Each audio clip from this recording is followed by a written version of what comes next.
For more, we can speak to our foreign editor, Kethevane Gorjestani. Hello to you, Kethevane. What came out of this summit? What does it mean for Europe today, concretely? Well, today it doesn't mean much except to use Emmanuel's words, which is a wake-up call for Europe that has been heard. You've seen the Europeans announce a lot of things, this plan, this five-part plan to rearm Europe, to mobilize about 800 billion euros for defense. There's that EU backed loan. There's the idea of making it easier or easing the budget restrictions within the bloc to allow countries to invest more in their own defense. But this, of course, is all going to take time. It's not going to happen overnight. First of all of the things that were agreed on yesterday in Brussels still have to be applied, meaning that the European entities need to actually put forward the concrete applications of the big principles that were agreed on, and that will likely take time, and that has to be validated by those members of the EU. And there's always the chance, as we saw yesterday with the general statement, that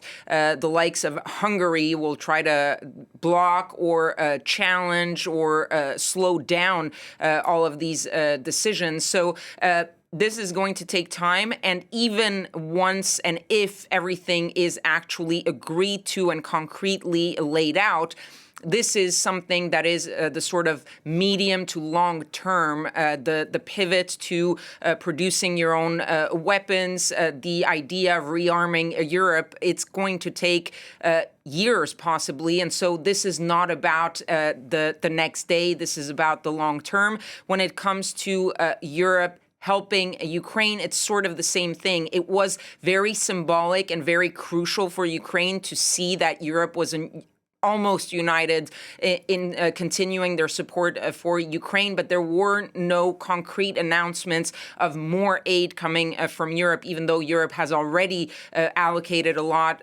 for the Ukrainians. But this was symbolically very important for the Europeans. The question is, will they manage to follow through with everything that they decided, and how long or how quickly will they manage to do that? A lot of attention also being paid to statements from France's Emmanuel Macron and Russia's Vladimir Putin. What do you make of their relationship?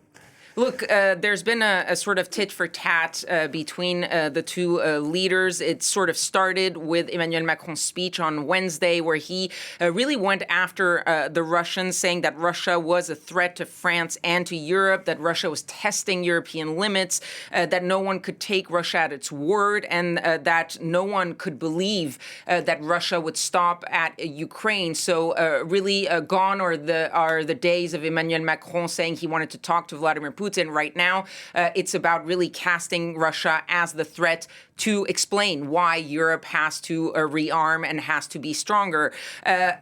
Vladimir Putin, which is uncharacteristic, actually responded himself. Usually you see a response from the Kremlin, from the foreign ministry, but Vladimir Putin, without directly naming Emmanuel Macron, said there's still people who want to go back to the times of Napoleon, forgetting how it ended. Of course, referring to Napoleon's disastrous military campaign to try to invade the Russian Empire. Emmanuel Macron didn't leave it there. He responded yesterday in his press conference to that, saying that, first of all, the only imperial power that he saw today was Russia, that it was Russia that was invading other sovereign countries. He is an imperialist who seeks to rewrite history, likely referring to the fact that Russia is trying to blame Ukraine, to say that it was Ukraine that started all of this. But Macron also insisted on something which hints to the sort of relationship or knowledge that he has of Vladimir Putin, saying, I know Vladimir Putin well. If he's reacting like that, it is because he knows that what I said was true. And in part, Emmanuel Macron is likely right. We don't often see Vladimir Putin reacting that directly. And it does indeed likely show that the Russian president is seeing the strengthening of the Europeans as not not really exactly what he wanted to see when he invaded Ukraine. He was betting on a disunion of Europe, and he got a stronger Europe, at least for now.